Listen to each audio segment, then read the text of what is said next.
À toutes et à tous, mesdames et messieurs, bienvenue. Bienvenue à la lecture de vos livres préférés, de vos livres chrétiens. Nous vous rappelons encore une fois que cette lecture ou notre démarche ne s'inscrit pas dans la logique de vous encourager à ne pas acheter les livres chrétiens. Bien-aimés, ce n'est nullement ça. Mais nous voulons plutôt vous donner le goût à la lecture des livres chrétiens pour que vous puissiez vous en procurer. Même si nous vous lisons un livre par ici, vous pouvez toujours rechercher le livre, aller dans les librairies, dans les lieux indiqués pour acheter ces livres. Cela vous permettra non seulement d'être béni, mais également de bénir le ministère de l'homme de Dieu qui a écrit ce livre. Alors, cela étant, nous sommes en train de lire le livre « Né pour vaincre », « Né pour vaincre » de l'homme de Dieu David Oyedepo. Et nous allons commencer aujourd'hui avec le chapitre 5. Le chapitre 5 est intitulé « Un vainqueur né ». Et nous commençons. En vertu de votre naissance, vous avez été déclaré vainqueur. Vous avez une alliance de vainqueur avec Dieu le Père. Il vous a destiné pour gagner. Vous n'êtes pas fait pour l'échec et la défaite, mais pour de grands exploits dans la victoire. Il n'y a pas de combat aussi féroce, pas de bataille aussi difficile que vous ne pouvez pas remporter.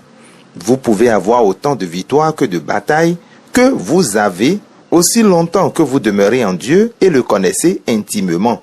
Avec cela, votre degré d'exploit est illimité parce que mais ceux du peuple qui connaîtront leur Dieu agiront avec fermeté. Daniel 11, 32.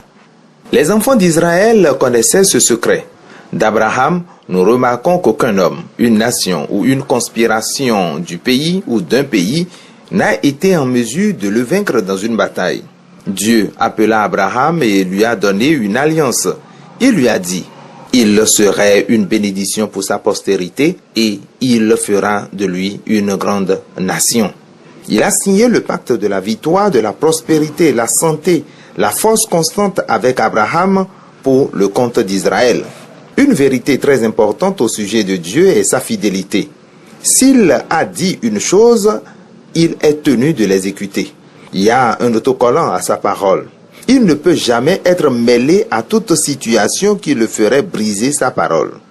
Il n'est pas un homme pour mentir, ni le fils d'un homme pour se repentir. Vérifiez cela avec Dieu et remarquez qu'il amènera toujours sa parole à accomplissement.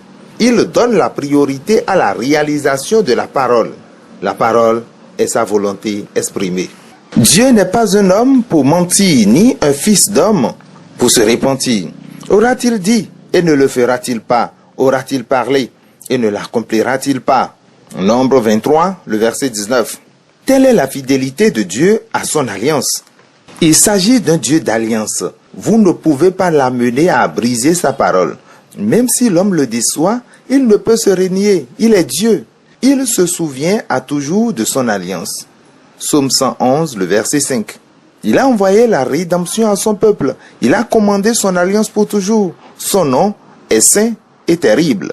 Psaume 111, le verset 9. Le peuple d'Israël sait cela de Dieu. C'est le peuple d'alliance de Dieu.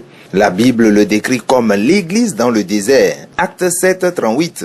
Ils ont remporté toutes les batailles avec succès, avec victoire absolue. Aucune bataille n'était perdue quand ils étaient en bonne relation avec Dieu. Le drame en Égypte a été le plus illuminant. Dieu était apparu à Moïse et lui a ordonné de conduire son peuple hors de la maison de servitude. Après avoir consulté les anciens du peuple, Moïse est allé vers Pharaon pour demander la libération inconditionnelle d'Israël. Il s'agissait d'un conflit puissant, peut-être le plus grand jamais enregistré dans l'histoire. Pharaon a refusé et la bataille commença. Ce n'était pas nécessairement une bataille ou un combat entre Moïse et Pharaon, mais une bataille entre le vrai Dieu et le Dieu de l'Égypte. Il en était ainsi parce que Dieu a dû agir sur la base de son alliance avec Abraham. Dieu avait dit à Abraham que sa postérité allait dans un pays étranger pour y séjourner où il serait opprimé, mais qu'il les ferait sortir par sa main puissante. Et l'Éternel dit à Abraham, « Sache certainement que ta semence séjournera dans un pays qui n'est pas le sien, et ils la serviront et l'opprimeront pendant 400 ans. Mais aussi je jugerai, moi, la nation qui les aura asservis. Et après cela, ils sortiront avec de grands biens. Genèse 15, 13 à 14. Dieu lui-même s'est avéré très en faveur d'Israël en Égypte. Le peuple d'Israël a gagné toutes les batailles. Ils n'ont perdu aucune, tant qu'ils marchaient avec Dieu. La Bible a un catalogue complet de ces victoires. C'est vraiment une révélation pour tenir compte du style de vie de vainqueur d'Israël. Ils étaient centrés sur la base de l'alliance de victoire de Dieu. Et ils avaient toujours eu la victoire. Dieu les faisait triompher toujours. Après que Dieu avait fait ses preuves à Pharaon et à toute l'Égypte, et les avait délivrés par une main puissante, avec des signes et de grands prodiges, le peuple d'Israël se mit en route avec de grandes richesses. Ils ont quitté le pays d'Égypte avec des marchandises, le bétail et toutes les bonnes choses. Grande fut la bonté de Dieu pour eux. Pendant qu'ils progressaient dans leur voyage, Pharaon a estimé qu'il avait fait une erreur en leur permettant d'aller. Alors il a réuni tous ces hommes vaillants avec la sophistication de son armée, presque la meilleure au monde à cette époque, et a commencé à poursuivre rudement le peuple de Dieu pour les détruire. Il prit 600 chars d'élite et tous les cavaliers d'Égypte. Il était vraiment déterminé à détruire le peuple de Dieu. Il savait qu'ils avaient pris la route du désert et que la mer Rouge était là. Alors qu'ils avaient finalisé ses plans pour détruire Israël, son cœur était endurci et en était déterminé. Et les Égyptiens les poursuivirent, et tous les chevaux, les chars du Pharaon et ses cavaliers et son armée les atteignirent campés près de la mer, près de Pith-Hahiroth, devant Baal-Séphon. Exode 14, le verset 9. Ce fut la première bataille à laquelle ils ont été confrontés depuis la sortie d'Égypte. C'était trop tôt pour eux de commencer à rencontrer de tels conflits. Ils ont eu un problème troublant devant eux. La mer Rouge était là, un grand obstacle en effet. Ils n'avaient pas trouvé une réponse à cela encore. Et voilà la grande armée d'Égypte. Pharaon a apporté toute son armée, des chars et des cavaliers, des capitaines, contre un peuple physique non armé d'Israël. Naturellement, ce fut une période sombre pour eux. Ils ont eu une bataille sur la main, une question difficile. Ils ne pouvaient pas s'enfuir. Miraculeusement, la mer a cédé la place lorsque Moïse utilisa son bâton et les enfants d'Israël ont traversé de l'autre côté sur un sol sec.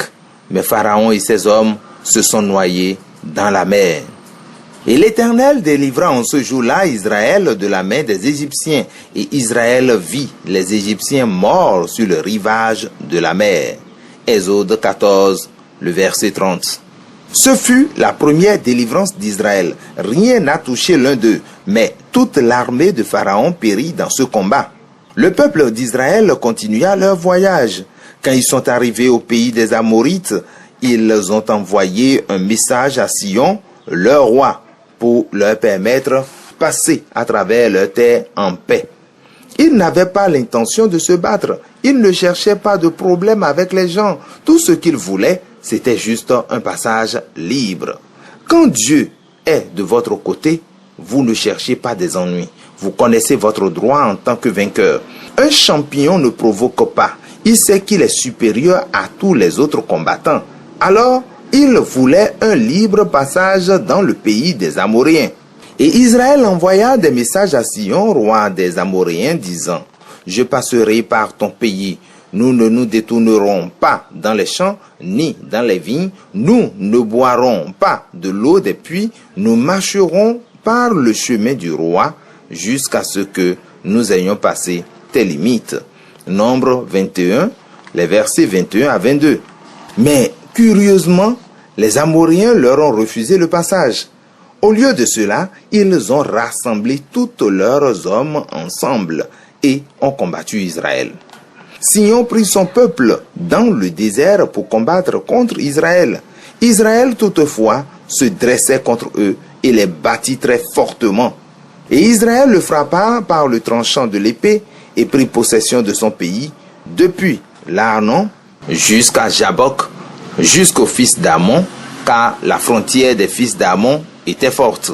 Nombre 21, le verset 24. Ils ont marché de victoire en victoire. Il n'y avait pas de nation qui pouvait leur résister. Ils ont fait de Jéricho un gâchis. Haï, roi d'Og, et les Amoréens, les 5 rois. Ils ont gagné tous leurs combats. Jéricho a été signalé comme l'une des plus fortes villes dans le monde à ce moment-là. Leur sécurité était la meilleure. Le mur de la ville était fort et puissant. L'histoire dit que le mur de Jéricho était si épais que 6 cavaliers pouvaient chevaucher côte à côte avec aisance. Il était si épais que Rahab, la prostituée, a pu construire sa maison sur cela. Le mur de Jéricho était assez fort pour accueillir une maison entière, car la maison qu'elle habitait était sur la muraille de la ville. Josué 2, le verset 15. Mais ce mur ne pouvait pas résister devant le peuple d'alliance. En dehors du mur, la terre de Jéricho avait des hommes de valeur en elle. Ils étaient de vaillants hommes. Josué 6, le verset 2. Mais quand ils ont entendu le peuple d'alliance, leur cœur fondu. Ils savaient que personne ne pouvait l'emporter sur ce peuple. Les enfants d'Israël étaient conscients de leur droit d'alliance de victoire. Donc, tout peuple qui est venu contre eux perdait.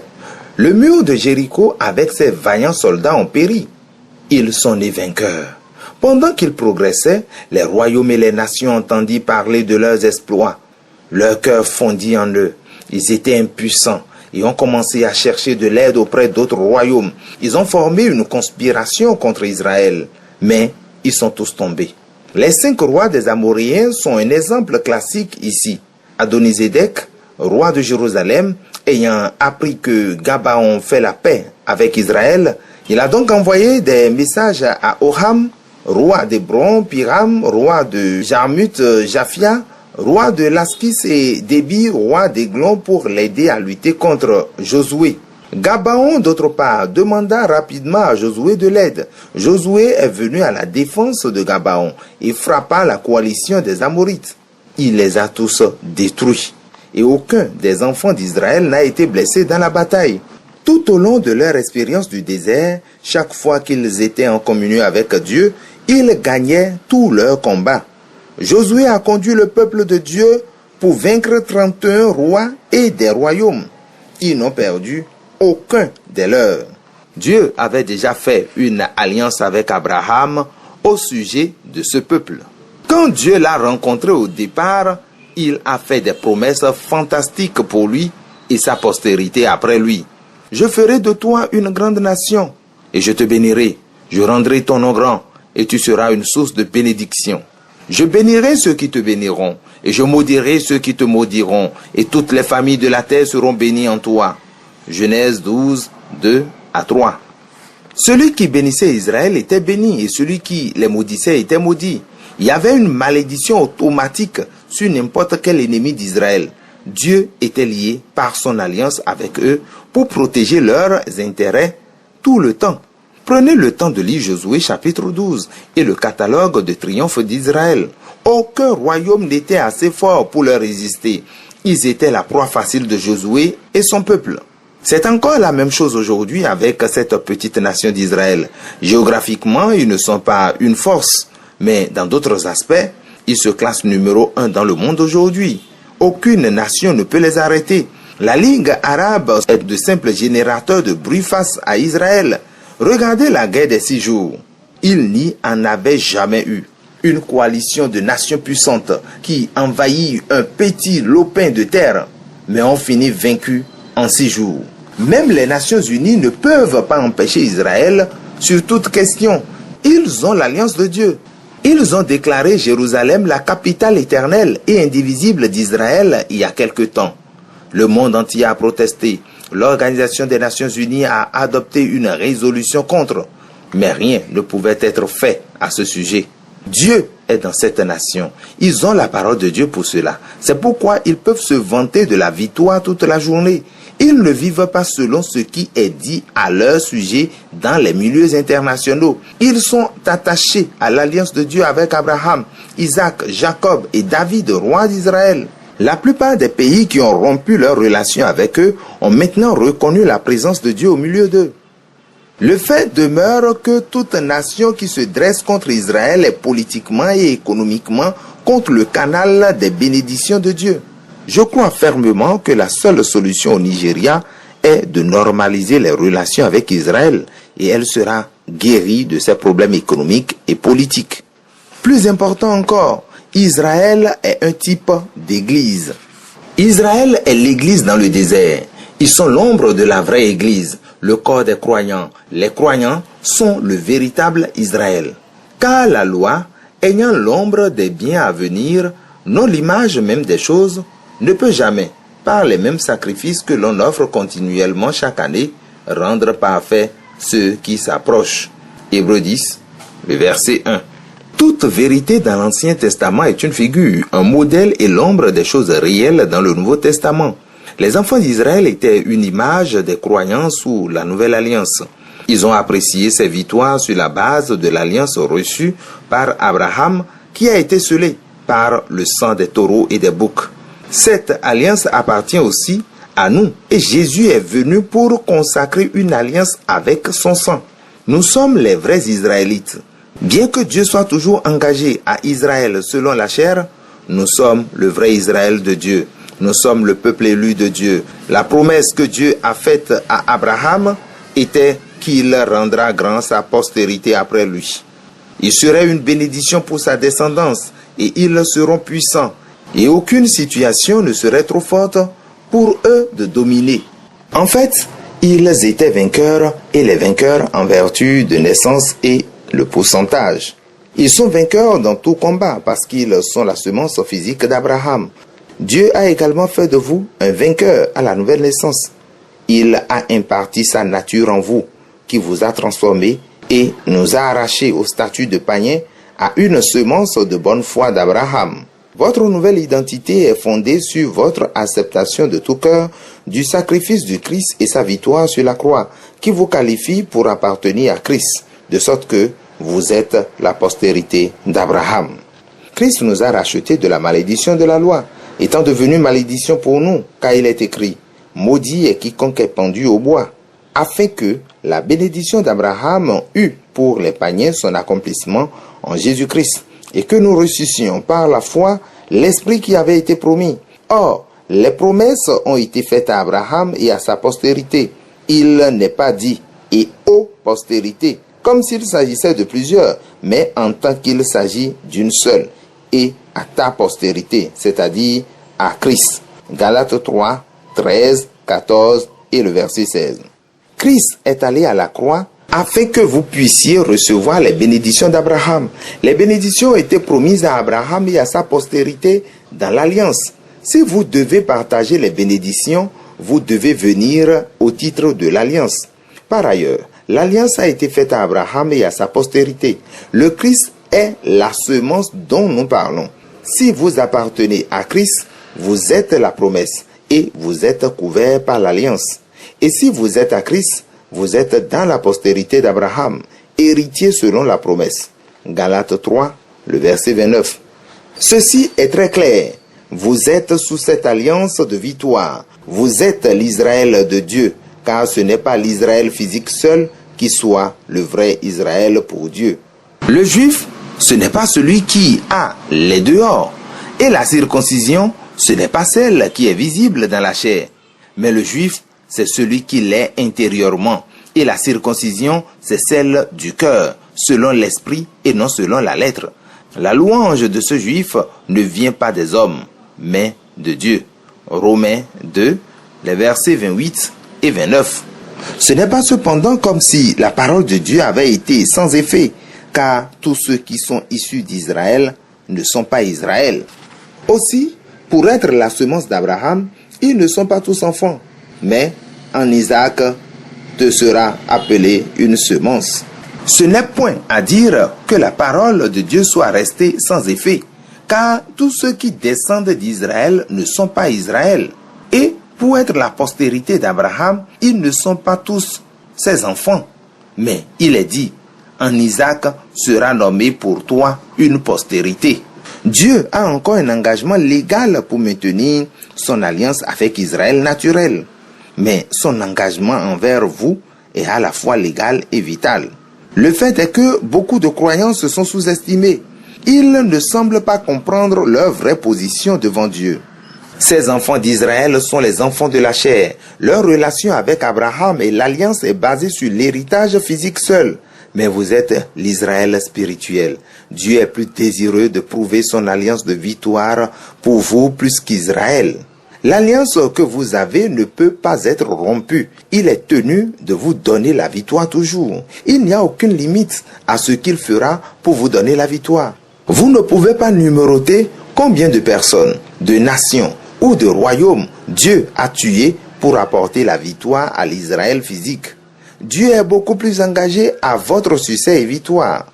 Peu importe la situation, si vous voyez Dieu faire quelque chose pour la nation d'Israël, il le fera beaucoup plus pour vous. Vous êtes sa postérité même. Vous êtes son partenaire dans l'alliance. Vous êtes la prunelle de ses yeux. Arrêtez de vous minimiser.